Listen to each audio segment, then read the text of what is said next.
Hey guys, how you going? Hope you're all doing very well. This evening I'm going to be doing another movie review for you all. This movie is a horror film from Sweden, Swedish language English subs, released in the year 2023, directed by Patrik Eklund, and this film is called The Conference. So The Conference is about a company that is very controversial. They've recently made a decision that it's going to affect a local community. Now I'm not going to tell you what it is, but it has infuriated these people, and so the main character actually works for this company and she's skeptical about what's going on. So her boss actually sends the workforce out on a team building exercise.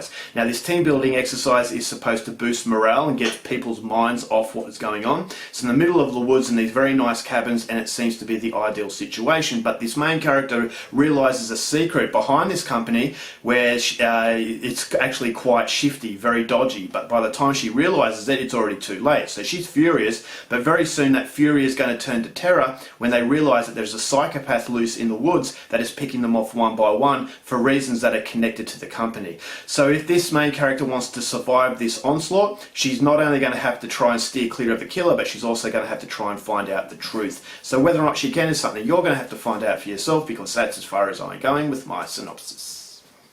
Now my thoughts on The Conference. For those of you who are familiar with my channel, you know that I absolutely love Scandinavian cinema. So when it comes to horror in this region of the world, Denmark and Norway are definitely the front runners. And surprisingly, Sweden are lagging behind. When it comes to cinema in Sweden, the different genres are very, very good. But when it comes to horror, a lot of people complain about Swedish horror films because they're just not up to standard. And so they are lagging way behind. They have made some pretty good horror films. A case in point, Let the Right One In is an absolute masterpiece. There have been a few other good ones here and there, but they're just not as consistent as those two other countries. And so when it came to The Conference, I thought, alright, this is a Swedish slasher film, and so I really wasn't expecting much. I wasn't that excited than I would be if it was a Danish or a Norwegian movie. So giving this movie next to no chance of actually impressing me, I was hoping that maybe I would be surprised. And after watching this film, that's exactly what I was. I was really surprised at how serviceable this movie was. And it's definitely a case of, going in the right direction as far as Swedish horror is concerned. Now this is a movie that's not going to blow you away. It's not a movie that breaks free of the generic net. This is a film that you've seen before. It's regurgitating things that you've seen before, but if you are a fan of slasher films, there's definitely a lot worse out there. This is a movie that I thought the production was very, very good. That is definitely a trademark of Swedish cinema, Norwegian and Danish. Scandinavia really treat their films very seriously, but for some reason in the horror genre, Sweden in the past haven't really treated that really seriously, and so it seems to be a cash grab where it's very easy to make a horror film, but it's very difficult to make a good horror film. And so I definitely feel as though Patrik Eklund actually had the right motives for making this film. It just wasn't a cash grab. It was actually a fan of this subgenre of the slasher film. So in a slasher film, you need a good killer and really good kills, and I definitely feel as though they ticked all the right boxes as far as that's concerned. There was a mystery behind this killer, and when it was revealed, I thought, alright, well that's a reveal that I've seen before, but again, they actually executed pretty well, and I thought the killer looked pretty cool. He actually wears a disguise, and I actually thought it was very menacing, but at the same time very light-hearted.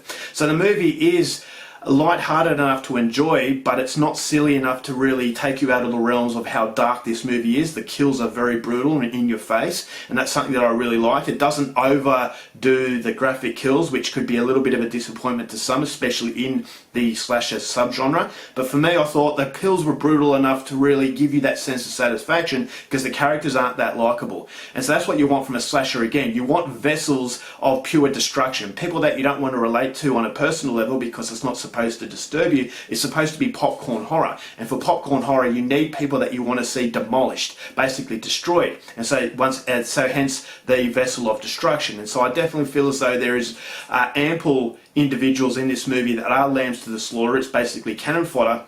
And the way this killer goes about dispatching his victims, I thought it was actually pretty good. And so that was definitely something that I really enjoyed. The overall setting of In the Woods pays homage to a lot of previous slasher films, and so it just felt like a fan of slasher movies, fan of the classic slasher movies, paying homage to it in his own way. This is a film that is very, very similar to Christopher Smith's Severance. Severance was a much better film, but if you like that movie, then this is definitely a Swedish sort of version, although it's much lesser in standard, I still thought as though, alright, well, they do possess a lot of striking similarities. So the characters were fairly annoying here and there, but again, as I said, it's all about how they're killed, and so that was all very serviceable. So if you are a fan of slasher movies, the Conference is definitely one I would check out. There are some moments that made me chuckle here and there. Not all of the humour really are stuck for me. I just thought as though some of it was trying a little bit too hard, but there were some moments that made me chuckle, and so it is a dark sort of comedy. I thought the comedy was a little bit weak here and there, which is the only issue I have with the movie, but pushing that aside, it's still definitely a good way to spend 90 minutes of your life. There's a lot worse out there, so if you are a fan of the subgenre of slasher, then The Conference is definitely one I would check out, and as a result of that, I'm going to give The Conference 3.5 stars. Alright guys, that's it for my review. Hope you enjoyed it. Till next time, keep watching movies, and I'll see you later. Bye.